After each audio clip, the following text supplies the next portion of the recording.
Boker Tov. Today's daf is daf Chav Tes, and the subject is a machlokes between Bar Pada and Ula about a case of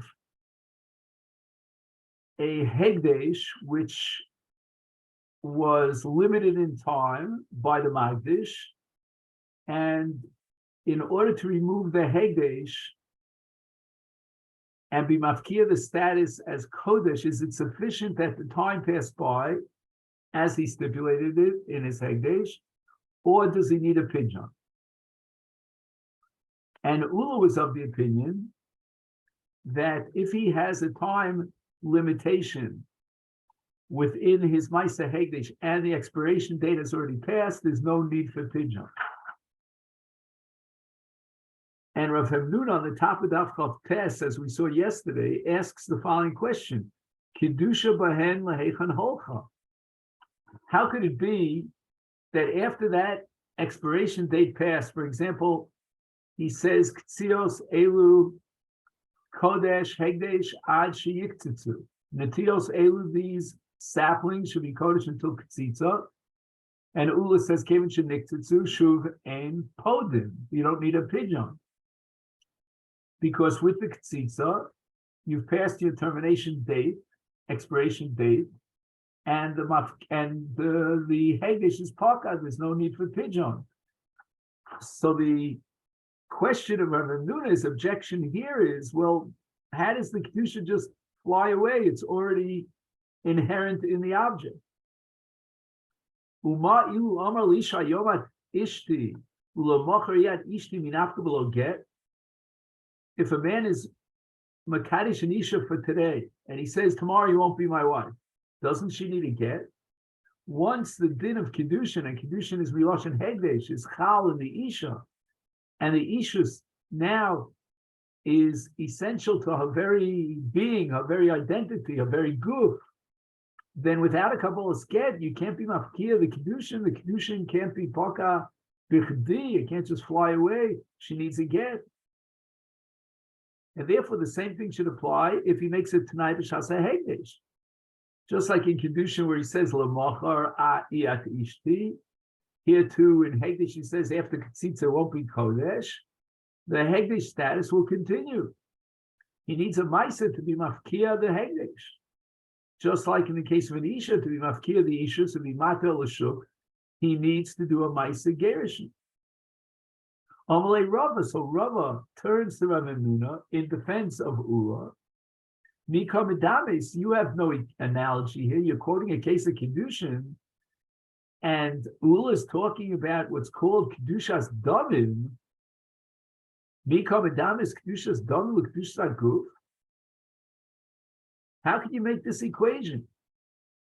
Asks Rava to Rav Hamnun, meaning a question on the question of Rav Hamnun. The underlying assumption of Rav Hamnun is that we can compare kedusha isha to the case of a person who is magdish netios. When a person is magdish netios, that's called kedushas damim, which is mamon hegdesh b'kinyano. Hegdesh owns the mamon, so the object is kodesh only midin mamon. It's a chefza shel mamon, midin mamon. And you could be mafkia the din mamon by stipulating that the status of hegdesh should apply and extend up until a certain point, but not beyond. But in kedusha guf, we're not talking about the value of something. The object is only a representative of its value, but rather we're talking about a kedusha that's inherent in every single fiber of that object. And therefore, your analogy is totally off the off the straight line over here. It doesn't make any sense. In kedusha isha, obviously she becomes mekudeshes, and you cannot put a time limitation to that kedusha. The Torah says to be mafkia that isha, you need a get. And you can't say that a person could be Makadish and Ishal Zman, and after that Zman arrives, then paka kedusha, the kedusha automatically disappeared. But that's because, says Rabbi, the kedusha is in the gufa isha, but not in the case of a kedusha's mammon, of what we call a kedusha's damin, otherwise known as kedusha's bedek habayis. There you can put a limitation, just like you can sell something for a certain period of time.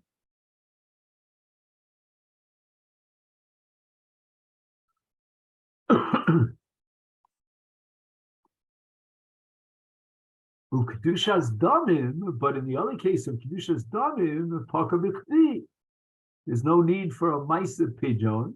That's ula's shita, and it's a valid shita. You don't need a maisa to be mafkia, a maisa pigeon to be mafkia the kedusha. So once he made the t'nai that these netios, these saplings, should be hegdish up until the moment of ketzitza, and then with the ketzitza, the kedusha is completely paka, because it's kedusha's damim, kedusha's gufla paka b'chdi. As we said before, you need a maisa of pigeon to be mafkia kedusha's haguf. And in this case of an isha, of kedusha isha, even though he made it tonight that the kedusha should be paka l'mochar, but nevertheless you must be mafkia that kedusha's haguf with a get. And by the way, this equation between Kiddushin and Kedushas Haguf is the subject of a sugya in Masechet Kiddushin, if I remember correctly, on Daf Hey, where a man wants to be Makadish part of an Isha and leaves the other part of the Isha for someone else to be Makadish. And the Gemara has a Havamina that maybe two people could be Makadish that same Isha. So the Gemara equates it with Hegdish. What happens if you say about a behema that the thigh of the behema should be l'mizbeach, Kedushas Haguf, and the Gemara has a principle that works in Kedushas Haguf of nisfashta Kedusha b'kula, that once you magdish part of the animal, the Kedusha spreads throughout the entire animal. And the Gemara wants to say by equation, by analogy, the same thing should apply to Kedushin. And that's what the Gemara says at the beginning of the Masechet Kedushin, that we call it Kedushin because she's Asura al Kuliyama Kehegdish. Kedushin Miloshin Hegdish. And that's called Kedush Haguf. So at this point in the Sugya, Rava has established, and we'll soon see that Abai is going to fight against her, but Rava has established a fundamental distinction between two fundamentally different categories of Kedusha. One is called Kedush Haguf, the other is Kedushas Damin. Now, in the light of that distinction, in the Shita, within the framework of the Shita of Rava, if a person was Magdish a Karban, now keep in mind, we're not talking about a Balas Mum, we're talking about what's called a Karban Tamid. So now this animal has been transformed into what we call Kedushas Haguf L'Mizbeach, which means that the animal has to be brought on the Mizbeach. So what happens if a person is Magdish an animal, L'Mizbeach, with Kedushas Haguf for a certain period of time, and in the Hegdish he makes a T'nai that after that period of time, the Kedusha should completely evaporate, terminate. According to Rava, since we're talking about Kedushas Haguf, the Kedusha will not be pokeah because of Kedushas Haguf. You need somehow to remove that Kedusha. For example, if the animal gets a mum, then you can be podeh balas mum. But without the Maisa Pidyon, it's not even thinkable that the Kedusha would automatically terminate. But in Kedushas Damim, you can do such a thing. I can be magdish this stender, this table, for a period of time, and after that period of time, it reverts back to its original state of chulin. It's my bilus, and I don't need a pigeon for it. And Abai disagrees with Rava in the following part of our sugya for today, and he's going to try to prove that if in Kedushas Haguf, even in Kedushas Haguf, the Hegdesh was made al Tanai, then that Kedusha could be Pokas Me'eleh, could automatically be removed without any Ma'aseh Pidyon. Normally Abaye turns to Rava, and he says, Kedushas Haguf lo Poka b'chdiva. Tanya going to prove to you from a Brisa that Kedushas Haguf is Poka. Now, by way of introduction to this Brisa, we'll mention that in the constellation of Kedushas Haguf, there are different levels. There's what we call a Kedusha Chamura, and relative to Kedusha Chamura, you could have a Kedusha Kala. For example, a Karban Ola has the status of a Kedusha Chamura. It's Kulo Kolo Agabi Mizbeach. It's Kodshe Kodshim. Nothing can be eaten at all. It's completely, totally burnt on the Mizbeach. On the other hand, we have a Kedusha that's relatively Kala with a Kuf, and that is Kedusha Shlomim. Shlomim is Kodshim Kalim, and it's eaten by the Bailim, or the Kohanim, and the Bailim together. And relative to Kedushas Ola, it's a Kedusha Kala. And we'll see how Abaye takes these two levels of Kedusha and he creates an analogy upon which he attacks Rava's premise that in Kedushas Haguf lo Poka b'chdi. The Brisa says that if a person looks at an animal, Shar Zeh, and he says Ola, it should be a Karban Ola, and that Kedushas Ola, which we said is a Kedusha Chamura, should be Chal Kol Shloshim Yom, meaning that if I bring this Shar onto the Mizbeach within the next 30 days, it will be brought as an Ola. If not, then Li Achar Shloshim Yom Shlomim. This animal that had a Kedushas Ola, which is a Kedusha Chamura, will now become a Kedusha Kala, namely Shlomim. And there'll be Afka of Kedushas Ola, and it'll be replaced by Kedusha Shlomim.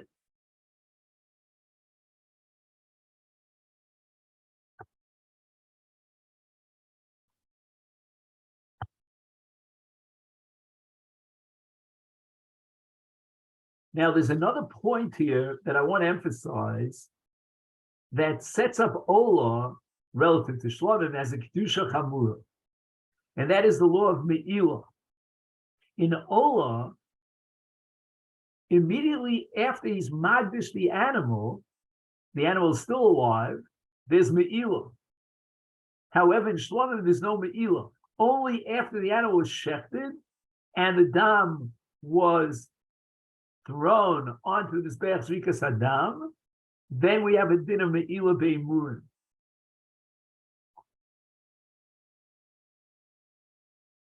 Now, let's say he had switched it around, and he would begin with the Kedusha Shlomim, and then the second Kedusha 30 days down the line would be a Kedushas Ola, Kedusha Chamura.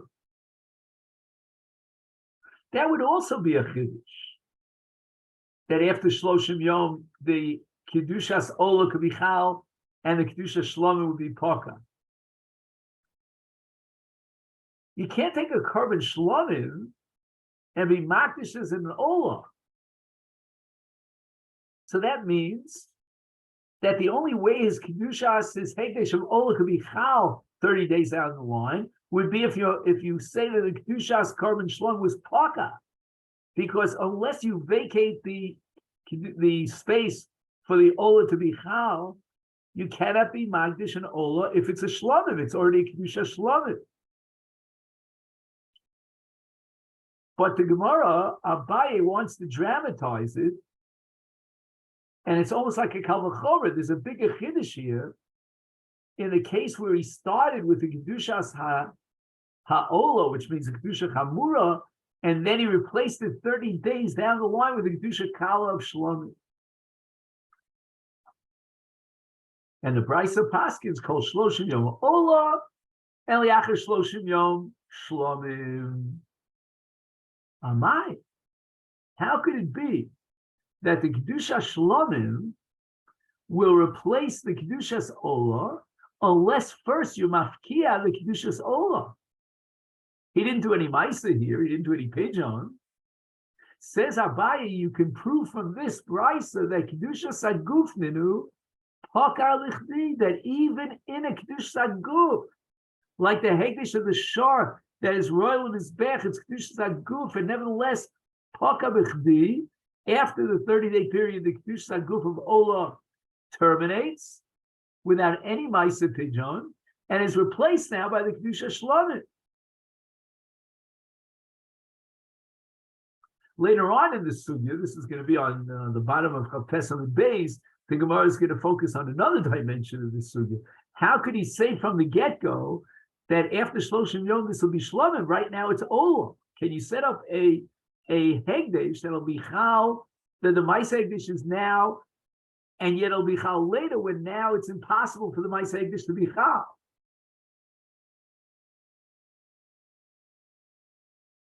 Like a man who's Makadish and Isha now when she's married.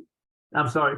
Yeah, she's married. And he says, I'm being Makadish you now after my Gerish, after I divorce you. Right now, that second Kedusha can't be Chal. Anyway. So now we have a Kash on Rav. Rava made a fundamental distinction between what? Between Kedushas Damim and Kedushas Haguf. And he said the Kedushas Haguf is Ein Pokas, Me'lev, without a pigeon. Here we see a case where the Kedushas Haguf is Poka, and now the Ola is no longer an Ola, and now the Kedushas Shlomim is going to be Chal. And there was never a pigeon to remove the Kedushas Ola. So Gemara says, you know what? I have a simple answer for you. Or maybe it's not so simple. Kedushas Haguf Eino Pokas B'chdi. Rava's fundamental breakthrough is correct. You know what the case of the Brisa is? The Omar Lidmei. He wasn't Magdish, the animal, for Mizbeach, but rather he was Magdish Beva, a Kedusha Lidmei. In other words, not that the Kedushas Haguf should be Chal, but he explicitly says he only wants Lidmei, he only wants Kedushas Damim.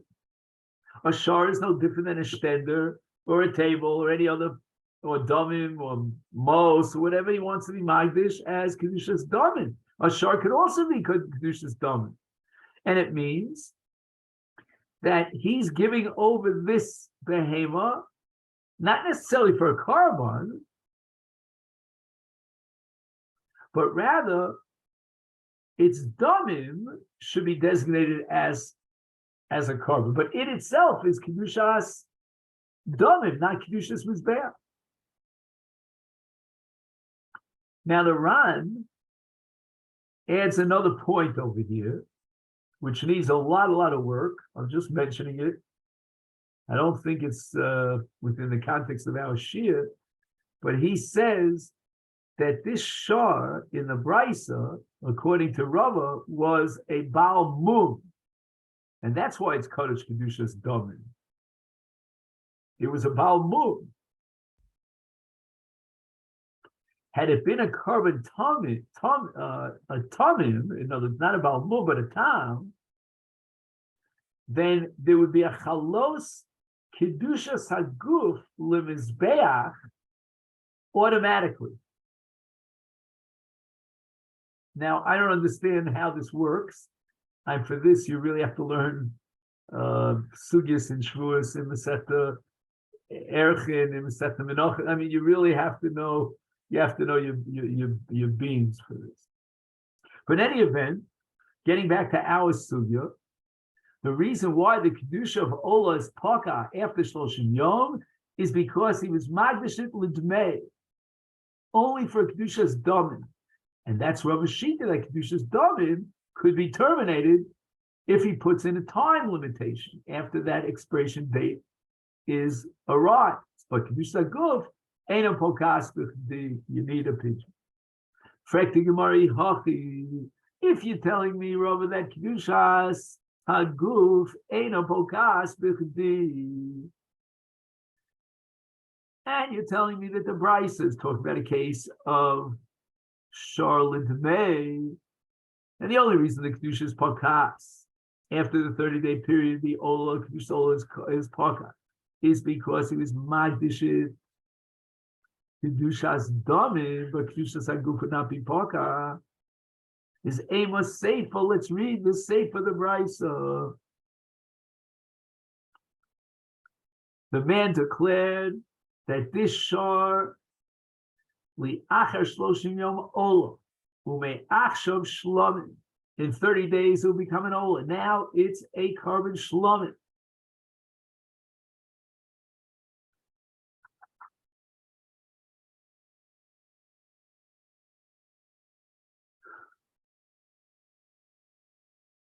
And in this case, the Bryce's Paskini is ruling that now it becomes a shlomim. And 30 days down the line, it becomes an ola. Just the way he said it. Exactly the way he stipulated. Now the Gemara is going to focus its attention on the fact that this Brisa, in its Reisha and its Seifa, had to have two different cases. One case where the Ola came first and then the Shlom, the other case where the Shlom came first and then the Ola. And the Gemara is going to try to analyze what prompts the Brisa to give us these two cases, which is the Chiddush. In other words, is there one case that would have been a bigger Chiddush, and then we would have derived the lesser Chiddush with the Kal V'chomer? In which case, the Brisa is not justified to have two different cases. The Gemara says the following.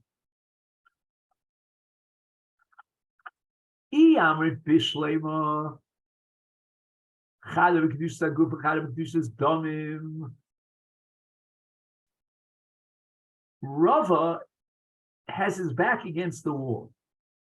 He doesn't have the luxury of interpreting this brisa as Kedushas Haguf. According to Rava, Kedushas Haguf can't be Paka. And we have no choice but to interpret this brisa as Kedushas Damim. And then we're going to have a problem why the Bryce had to repeat itself with two different scenarios, in two different sequences, when there doesn't seem to be any Chiddush, and one could be derived from a Kal V'chomer from the other. But if we put Rav on the side, and we would hold, like Abaye, that even Kedushas Haguf is Paka, and now I could justify why the Bryce had two different cases. And that is Chada b'Kedushas Haguf, but Chada b'Kedushas Damim.